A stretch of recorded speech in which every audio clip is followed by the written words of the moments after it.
Hey, what's up, everybody? It's your old pal J-Gun. Another day, another straight to flyable ship reveal from SIG. Thank you, SIG. We're finally getting another refueling ship in addition to the Starfarer and its two variants. And this one looks better pretty much in every way. Now, the Starfarer potentially might be able to carry more fuel because of those massive, massive containers. But 90% of the Starfarer is wasted space, and for no reason. And the way it's designed inside, it's as if the task was, hey, build like a single player map for a Call of Duty, deathmatch. Oh, and by the way, we'll kind of build a refueling ship around it. But it's just a tremendously poorly designed ship.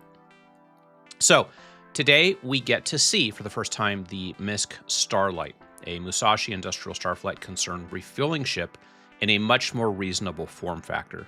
We can tell right away that, this is a medium-ish size ship, and I'm just super excited about it. I love the new engine design. This is kind of new. They're MISC looking, but they're sleek. I love the hoses around the outsides, which I don't know. It doesn't make any sense, right? Like, you're not going to have rubber hoses on the outside of an important piece of a spacefaring vehicle, but that is okay. We can forgive that. It just looks so cool. Of course, we have our MAV thrusters here, really hefty landing gear. But what's really cool also is that there appear to be two giant tanks, and they are in line with each other. Kind of like the way that mining ore bags are in the Golem. And I think that's a really cool design. I hope that means we can carry hydrogen and quantum fuel. And then, of course, more hoses with hose clamps. But it's a look, right? And I think this is probably a size 3 Panther. And these might be size 2s. They could be size 3s. They're farther away, so perspective. But yeah. And what I really love is that what I think we're getting is an entry directly under the bridge. And it kind of takes me back to the 2014 Freelancer. I don't know if any of you, well, some of you, of course, were around back then, but if you remember, before the persistent universe existed, in the hangar module, when we got the Freelancer, you entered it via this tiny little stairwell next to the landing gear, and you popped up like in the bridge. And it was just kind of so cool. They completely rearranged that. But you look here, and there's this button, and then this hatch here. So probably going to be a ladder, or maybe even a small lift, like we've seen on some of the MISC ships lately, like the Hull B.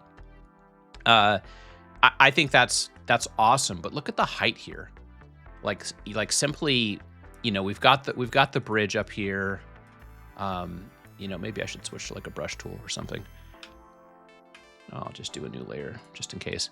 Maybe increase my hardness here, and let's pick a fun color. But we've got like our bridge. Oh my God, please.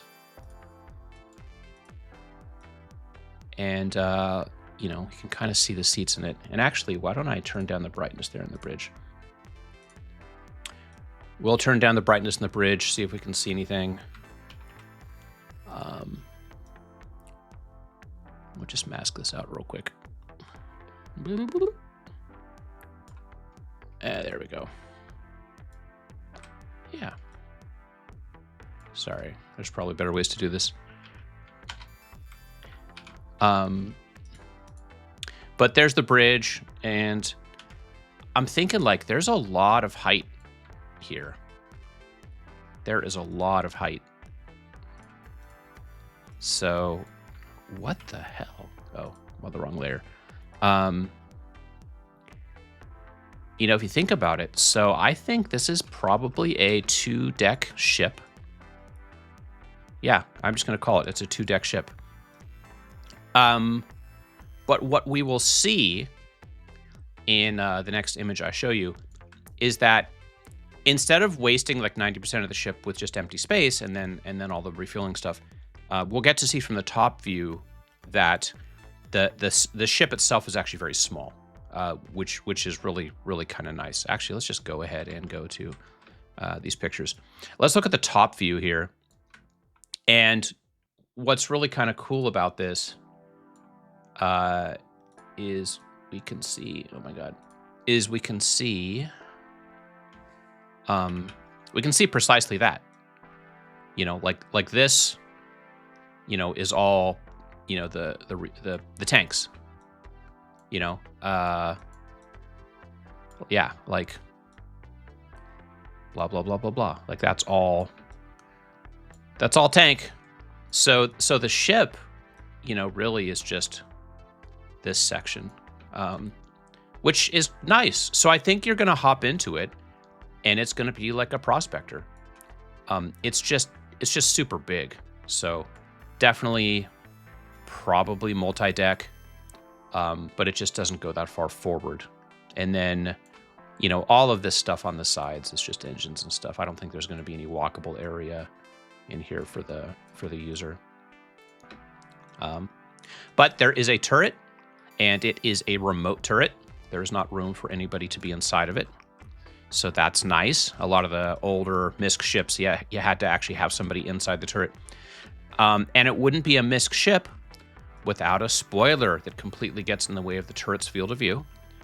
So we got that. Again, I love the engine design. And we don't know, but this is probably the boom that comes out.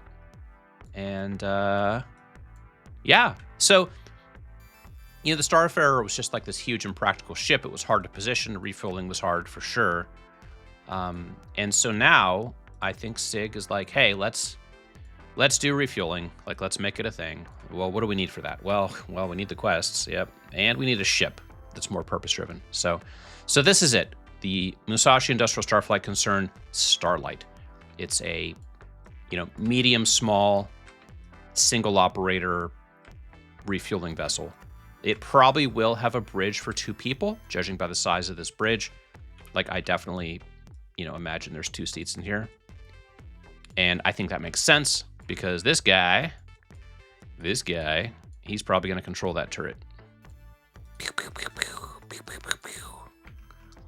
And this guy, he's gonna control the refueling. Let's hope that it can all be done from this chair. One of the things that really kind of sucks about the Starfarer and its 2 variants is that, the pilot's up here and he has to accept and acknowledge the docking request and then run back to a terminal at the back of the bridge and then, negotiate the prices and how much is flowing and what tanks are flowing and where. And it's just kind of this mini game that really, it doesn't add anything to the game. Like, video games are supposed to be entertainment experiences. This should be fun. That isn't fun. So it would be nice if this was simplified. So I'm just going to manifest it. I'm just going to say it, and therefore it will happen. This ship will simplify the refueling gameplay loop. And I am excited for that. So what do we got? We got a remote turret. We got a 2-person ship. We got a cool bitchin' spoiler on the back. We've got kind of a new engine design we haven't seen before, which I'm actually really stoked about. And it's in a ship that makes sense. I like the dual fuel pod system with kind of the really cool bulkhead clamping system in the middle that holds them together. I think for a straight to flyable, they knocked it out of the park with this. Good job, Cloud Imperium. It's going to sit a little low to the ground. You can already tell that. This thing, it's definitely going to be able to land planet side or moon side, but make sure you have a flat surface. I do not see a lot of space here. So you're going to be dragging ass on the ground a little bit if you come down too hard. But that can be accommodated for with just better piloting.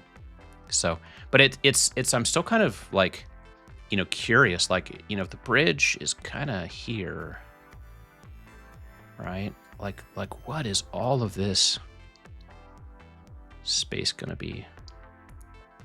We will find out, folks. We will find out in just 8 days. Well, the show starts in 8 days. The first day is Drake. So I don't know what actual MISC day is. But that's kind of irrelevant because with the new format they've had for the last 2 years, they kind of have all the ships out on the show floor, the entire show. So you don't have to wait till MISC Day to see the MISC ships. So let me know what you think. I'm sorry I've been blabbering on for so long. This is more of a casual format. Instead of me like going into an editor and making a film and doing music and B-roll, I just decided, you know what, let's just open the files and get to it and talk our way through it. So as always, I'm super excited because I'm just addicted to ships. That's all. Like literally, SIG could release pretty much any spaceship and I would be excited. So don't. I hope my enthusiasm doesn't rub off on you because then you'll make bad financial decisions. That's it. I hope you found this interesting. Let me know what you think. I think this is kind of the perfect refueling ship if they want to legitimize that gameplay loop. Let me know what you think in the comments. And if you like content like this, tutorials, guides, ship reviews, and other random nonsense, feel free to subscribe. And I will see you in the verse.